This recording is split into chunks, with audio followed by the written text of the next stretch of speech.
Bismillahirrahmanirrahim. Assalamualaikum warahmatullahi wabarakatuh. Selamat datang kembali di channel Putra Kapuas ini. Pada kesempatan kali ini kita akan lanjutkan pelajaran Nahwu Wadhih jilid 1, yang mana pertemuan ini merupakan pertemuan ke-6. Baiklah, pada pertemuan sebelumnya kita sudah membahas berbagai topik ya, mulai dari jumlah mufidah hingga yang terakhir adalah kita membahas tentang jumlah ismiyah. Baik, pada kesempatan kali ini kita akan belajar bersama-sama mengenai nasbul fi'lil mudhari. Apa itu nasbul fi'lil mudhari? Mari kita simak pembelajaran ini bersama-sama. Nasbul fi'lil mudhari. Sebelum kita lanjutkan pelajaran ini lebih jauh ya, mari kita simak, mari kita perhatikan bersama-sama contoh daripada kalimat-kalimat terkait ya. Yang pertama, di sini ada kalimat uridu an uhsinas sibahah. Uridu an uhsinas sibahah. Saya ingin memperbaiki renang saya, kemampuan renang saya. Saya ingin bisa berenang dengan baik. Arju ayya'tadilal jawu. Saya berharap ya'tadilal jawu. Jauh cuacanya menjadi lebih tenang, menjadi tenang. Yasurruni antazurana. Membuat saya bahagia antazurana, kamu mengunjungi kita. Nah, maksudnya di sini adalah kunjungan kamu kepada kita membuat saya menjadi senang. Lan akziba, saya tidak akan pernah berbohong. Lan artinya tidak pernah ya. Lan yafuzal kaslanu, tidak akan menang orang yang pemalas. Lan adribal qitta, saya tidak akan pernah memukul kucing. Baik, di sini kalau kita perhatikan ada sebuah kesamaan ya. Nah, kalau kita perhatikan ini yang tanda yang sudah saya beri tanda warna hijau di sini, semuanya berharokat fathah ya kan? Uhsinu berubah menjadi uhsina. Ya'tadilu berubah menjadi ya'tadila. Tazuru tazura. Akzibu akziba, yafuzu yafuza, adribu adriba. Nah, inilah yang akan kita bahas pada hari ini. Inilah yang di dalam dunia nahwu disebut sebagai nasab. Nasab itu salah satu cirinya adalah bahwasanya fi'il mudhari dia harokatnya menjadi berubah menjadi fathah. Nah, ini adalah salah satu alamat ya. Salah satu alamat ataupun tanda bahwasanya sebuah fi'il itu i'rabnya adalah mansub ataupun nasab seperti itu. Nah, di sini di bagian sebelah ini kita juga ada melihat ada an, lan. Nah, ini adalah huruf-huruf yang membuat fi'il mudhari itu berubah menjadi mansub. Nah, nanti kita akan jelaskan lebih dalam lagi. Baik, ini contoh, masih kita membahas contoh ya, kita akan bahas contoh-contoh selanjutnya. Misalkan di sini ada kata-kata idzan tuqima indana. Nah, idzan itu artinya kalau begitu. Idzan tuqima indana. Kalau begitu kamu akan bermukim bersama kamu. Kamu akan bermukim bersama kami. Kamu akan tinggal bersama kami. Nah, ini diucapkan tujibu bidzalika man qala sa'azuru madinatakum. Jadi kita mengucapkan kalimat ini sebagai jawaban atas orang yang berkata sa'azuru madinatakum, saya akan mengunjungi kota kalian. Nah, di sini kalau kita perhatikan, idzan di sini merupakan sebuah jawaban ya. Nah, jadi misalkan ada orang bilang, "Oh, besok saya akan pergi ke tempat kalian." Nah, kita bilang idzan tuqima indana. Kalau begitu ya kamu boleh tinggal bersama kami itu. Nah, ini lagi-lagi di sini aslinya adalah tuqimu. Jadi kalau tidak ada izan di sini, ini aslinya adalah tuqimu. Tapi karena ada izan, berubahlah dia yang awalnya tuqimu berubah menjadi tuqima seperti itu. Nah, selanjutnya misalkan izan tarbaha tijaratuk. Nah, kalau begitu akan untung perdaganganmu. Tujibu bidzalika man qala sa'akunu aminan. Nah, jadi ini adalah kalimat jawaban bagi orang yang mengatakan saya akan menjadi orang yang amanah gitu. Nah, kalau kita, jadi ada orang yang bilang sa'akunu aminan. Dia bilang saya akan menjadi orang yang amanah. Nah, maka kita menjawabnya idzan tarbaha tijaratuk. Ya, kalau begitu insyaallah perdaganganmu akan untung seperti itu. Idzan yafsudal hawa. Idzan yafsudal hawa. Kalau begitu akan rusak udaranya, akan menjadi tidak enak udaranya. Nah, ini jawaban bidzalika man qala sa'ughliqun nawafiz. Saya akan menutup jendela-jendela seperti itu. Nah, kemudian di sini di bawah kita lihat ada lagi jitu kai ata'allama. Jitu kai ata'allama. Saya datang untuk belajar. Nah, ini kan normalnya adalah ata'allamu ya. Berubah menjadi ata'allama karena ada kai di sini. Ada kai berubah menjadi ata'allama. Kharajtu kai atanazzaha. Saya keluar untuk jalan-jalan, untuk refreshing. Ata'allamu kai akhdumal watan. Saya belajar supaya saya bisa melayani negara. Saya bisa berkontribusi bagi negara, bagi tanah air seperti itu. Nah, kalau kita perhatikan lagi ada kesamaan ya bagian yang pertama tadi. Nih lihat bagian yang saya tandai warna hijau, semuanya harokatnya fathah di sini. Harokatnya fathah. Nah, inilah sekali lagi inilah yang dinamakan dengan nasbul fi'il mudhari. Artinya fi'il mudhari berubah menjadi mansub. Nah, mansub itu apa? Mansub itu ya seperti ini. Ini salah satu alamatnya. Aslinya adalah tuqimu berubah menjadi tuqima. Misalkan ata'allamu berubah menjadi ata'allama. Nah, salah satu alamat bahwasanya fi'il itu adalah mansub, dia berharokat fathah seperti itu. Baik, sekarang kita akan lihat ya dari sisi i'rab, dari sisi i'rabnya. Misalkan kita ambil salah satu contoh di sini, uridu an uhsinas sibahah. Nah, uridu ada fi'il mudhari marfu wa alamatu raf'ihi dhammah atau wa alamatu raf'ihi dhammah zahirah ala akhirih misalkan.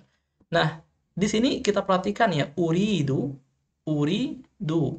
harokatnya adalah jadi sekali lagi dalam ilmu nahwu yang dilihat adalah harokat akhir ya. Nah, kita lihat harokat akhirnya adalah dhammah. Ini adalah aslinya. Jadi ini namanya marfu ya. Jadi kalau kita lihat fi'il mudhari harokatnya dhammah berarti dia adalah marfu. Marfu berarti i'rabnya adalah rafa itu. Jadi i'rab itu mungkin pernah kita jelaskan ya di pelajaran sebelumnya.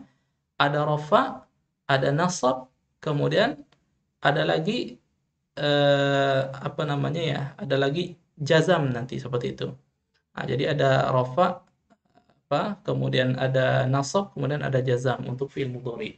Nah, di sini adalah contoh daripada fi'il yang marfu, uridu. Jadi bukan urida, bukan urida atau urid, bukan urid, tetapi uridu. Nah, ini adalah bentuk marfu'nya fi'il mudhari. Nah, kita lihat lagi misalkan di bawahnya an. Nah, uridu an ini disebut sebagai harfu nasbin. Ini adalah salah satu huruf yang membuat sebuah fi'il mudhari itu bisa berubah menjadi mansub. Nah, jadi fi'il mudhari berubah menjadi mansub yang awalnya dia aslinya adalah marfu ya, berubah menjadi mansub jika dia didahului oleh harfu nasab. Jadi huruf yang membuat mansub seperti itu. Ini an. An harfu nasbin mabniun 'ala sukun la mahalla lahu minal i'rab. Nah, kemudian selanjutnya kita lihat lagi uhsina. Nah, ini uhsina ya, uhsina. Ini fi'il mudhari mansub. Nah, ini kalau tadi itu fi'il mudhari marfu, uridu fi'il mudhari marfu. Kalau uhsina fi'il mudhari mansub. Nah, apa tandanya bahwasanya dia itu mansub? Tandanya adalah wa alamatun nasbihi fathah. Nah, kalau yang tadi itu marfu alamatu raf'ihi dhammah, kalau mansub alamatu nasbihi fathah, seperti itu. Bisa kita singkat misalkan al-fathah ataupun fathah zahir ala akhiri misalkan. Nah, kemudian selanjutnya as-sibahah. As-sibahah di sini bukan fiil ya. Nah, di sini berarti dia adalah isim yang mana dia maf'ul bih di sini mansub wa alamatun nasbihi fathah zahirah ala akhirih. Nah, ini adalah contoh ya, sedikit contoh bagaimana kita mengi'rab jumlah apa namanya? Jumlah fi'liyah di mana fi'ilnya mansub seperti itu. Nah, sekarang kita masuk ke qawaid ya. Apa itu kaidah daripada nasbul fi'il? Yunsabu al-fi'lul mudhari mata sabaqahu ahadun nawasib al-arba'ah. Nah, di sini dikatakan fi'il mudhari itu dibuat mansub atau dinasabkan mata sabaqahu ahadun nawasib ketika dia didahului oleh salah satu nawasib. Nawasib itu huruf-huruf yang membuat fi'il mudhari menjadi mansub. Nah, apa saja? Wahia, an, lan, izan, kai. Nah, di sini sedikit informasi tambahan ya, sebenarnya tidak hanya terbatas an, lan, izan, kai ya. Tidak hanya terbatas ke 4 ini saja, tetapi di luar ini masih ada lagi. Nah, kenapa di sini hanya disebutkan 4 saja? Nah, ini walau alam ya, mungkin mu'alif menyesuaikan dengan level kitab ini ya, yang mana kitab Nahwu Wadhih ini kan ada berjilid-jilid ya. Nah, ini mungkin karena jilid 1 ini untuk level dasar, jadi tidak disebutkan semuanya. Jadi sebenarnya di luar 4 ini masih ada lagi harfun nawasib. Masih ada lagi nawasib yang lain. Nah, di sini yang disebutkan adalah anlan, izan, kai. Nah, an ini kapan dipakai? An itu dipakai untuk menyambungkan dua fiil mudhari. Nah, misalkan begini.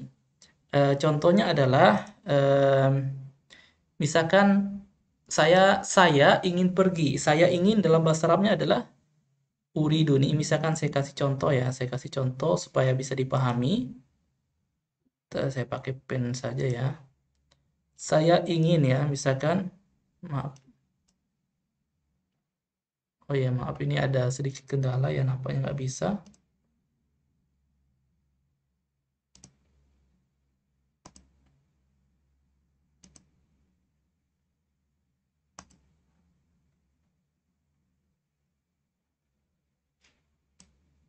Nah, misalkan ya, uridu,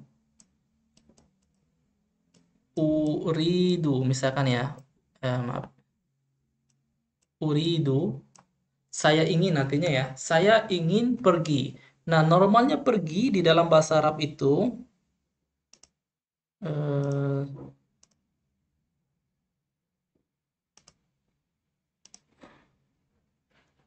baik, ini agak sedikit kendala ya. Oke, pergi dalam bahasa Arab adalah azhabu ya, normalnya adalah azhabu. Ya, azhabu. Oke, azhabu. Nah, tetapi dalam bahasa Arab jika ada dua dua apa namanya ya? Ini kan fiil ya, yang ini fiil, ini juga fiil mudhari. Nah, jika ada dua fiil mudhari seperti ini, maka untuk eh, di tengahnya itu diberikan an. Nah, an itu mungkin dalam bahasa Inggris seperti to ya. Misalkan kayak uridu tuh I want artinya. Uridu tuh artinya I want. Azhabu tuh go. Jadi bukan I want go, tapi I want to go. Seperti itu. I want to go. Ada to-nya. Nah, inilah fungsi an. An itu sebagai penyambung ya, penyambung antara dua fiil mudhari, biasanya dipakai seperti itu. Nah, di sini apa yang berubah? Normalnya kan uridu azhabu, tetapi setelah ada an maka berubah menjadi azhaba. Uridu an azhaba, berubahlah menjadi mansub. Nah, inilah tanda bahwasanya fiil mudhari itu mansub, harokatnya fathah di sini. Nah, kita bandingkan dengan fiil mudhari yang pertama, ini dhammah ya. Nah, kalau ini i'rabnya adalah marfu. Ini marfu, yang ini adalah mansub seperti itu. Baik, saya coba hapus dulu ya. Baik, saya lanjutkan lagi. Nah, kemudian untuk lan itu artinya tidak pernah ya. Misalkan lan azhaba, saya tidak akan pernah pergi. Nah, kalau izan tadi sudah kita jelaskan, izan itu dipakai untuk jawaban atas sebuah komentar. Nah, coba kita lihat lagi contoh yang tadi ya. Misalkan, nah ini tadi izan ya. Izan tuqima indana. Jadi izan itu dipakai untuk menjawab sebuah apa ya kalimat ya. Jadi ada orang bilang sa'azuru madinatakum, saya akan mengunjungi kota kalian. Nah, kita jawab idzan tuqima indana. Kalau begitu silakan tinggal bersama kami itu. Jadi nah, kemudian kalau kai artinya supaya atau untuk. Jadi jitu kai ata'allama, saya datang supaya saya bisa belajar atau saya datang untuk belajar seperti itu. Baik, kita lanjutkan lagi. Eh, nah, di sini ada sedikit tambahan ya, bahwasanya nawasib itu tadi sudah saya sebutkan bahwasanya nawasib itu tidak hanya terbatas di empat ini saja, tetapi lebih daripada itu ada pula nawasib yang lain. Nah, ini misalkan ada an, lan, izan, kai, lamukai, lamul juhud, kemudian hatta, kemudian al jawab bil fa, al waw, au. Nah, ini adalah nawasib-nawasib yang lain. Tetapi ini detailnya lumayan panjang ya pembahasannya, jadi tidak akan kita bahas di sini. Tetapi ini ada di dalam mungkin pembahasannya di Ajurumiyah ya, bagi yang mungkin pernah belajar atau pernah mendengar, namanya ada di kitab Ajurumiyah. Disebutkan nawasib-nawasib yang lain selain daripada yang empat ini. Baik, kita lanjutkan lagi. Di sini ada sedikit latihan ya, sedikit latihan. Kita lihat Iqra al-jumal al-atiyah wa ayyinil af'al al-mudhari'ah al-mansubah fiha. Wadhkur as-sabab fi nasbi kullin fi nasbi kulli fi'lin. Nah, silakan baca kalimat-kalimat di bawah ini dan tentukan fiil-fiil mudhari yang mansub. Nah, jadi yang mana di antara kalimat di bawah ini di mana letak fiil mudhari yang mansub. Wadhkuris sabab fi nasbi kulli fi'lin, dan silakan sebutkan alasannya kenapa fiil tersebut berubah menjadi mansub. Baik, kita langsung saja jawab ya. Nomor 1, lan yabi'a abi hisanahu. Nah, di sini kita bisa lihat di mana letak fiil mudhari mansub. Nah, kita lihat di mana fiil mudhari yabi. Nah, yabi fiil mudhari. Yabi fi'il mudhari kita lihat harokat akhirnya fathah. Oh, berarti ini mansub. Lan yabi'a. Nah, di sini dapat kita katakan penyebab fi'il mudhari mansub di sini adalah karena sabaqahu lan, karena didahului oleh lan. Nah, lan ini salah satu daripada nawasib tadi ya. Kemudian apa arti lan yabi'a abihi sonahu? Jadi ayahku tidak akan pernah menjual kudanya. Kemudian hazaztu syajarata kayyasquta samaruhu. Nah, di mana letak fiil mudhari di sini? Kita lihat biasanya fiil mudhari itu dimulai dengan huruf iya ya, salah satunya. Nah, di sini yang dimulai dengan huruf iya cuma kata yaskut. Nah, ini yaskut aslinya adalah yaskutu. Yaskutu artinya jatuh ya. Hazaztu syajarah, aku menggoncang pohon, menggoncang pohon ya. Kai yasquta samaruha, supaya jatuh buahnya. Nah, di sini letak fi'il mudhari yang mansub adalah yasquta. Nah, kenapa dia mansub? Karena didahului oleh kai. Kai ini artinya supaya ya. La yajuzu lil insan ay yajlisa fi majral hawa. Tidak boleh bagi orang untuk duduk di tempat jalannya udara, atau mungkin maksudnya tempat yang anginnya kencang ya, atau walau alam mungkin juga maksudnya tempat yang dekat jendela seperti itu. Nah, kita cari di mana letak fi'il mudhari. Yajuz fi'il mudhari, tetapi kita lihat harokat akhirnya dhammah, berarti dia bukan mansub. Nah, di sini yajuz adalah marfu. Kemudian yajlis fi'il mudhari juga didahului huruf ya ya. Nah, kita lihat yajlisa. Nah, ini berarti ini adalah fiil mudhari yang mansub di sini. Fiil mudhari mansub. Nah, kenapa dia mansub? Karena didahului oleh an tadi, oleh an. Nah, an ini fungsinya tadi kita sudah jelaskan ya, sebagai perantara antara dua fiil ya, yajuzu an, yajuzu an yajlisa, seperti itu. Kemudian fatahtun nawafida, eh, fatahtun nawafidal hujrah kay yatajaddad hawa'uha. Nah, kita lihat di mana ada fiil mudhari di sini. Fatahtu bukan fiil mudhari, fatahtu fiil madhi. Nawafiz bukan, hujrah bukan, kai yatajaddad. Nah, ini letak fiil mudhari. Yatajaddada, ini yatajaddada hawa'uha. Nah, saya membuka jendela kamar supaya terbarui udaranya, supaya udaranya bisa bisa terbaharui gitu. Nah, ini adalah fiil mudhari yang mansub. Nah, kenapa mansub di sini? Karena didahului oleh kai gitu. Baik, saya kira mungkin cukup sampai di sini pertemuan kita pada kesempatan kali ini. Mudah-mudahan bermanfaat. Apabila ada pertanyaan bisa ditanyakan di kolom komentar insyaallah. Baik, sampai ketemu lagi di pertemuan kita selanjutnya. Mudah-mudahan bermanfaat. Wassalamualaikum warahmatullahi wabarakatuh.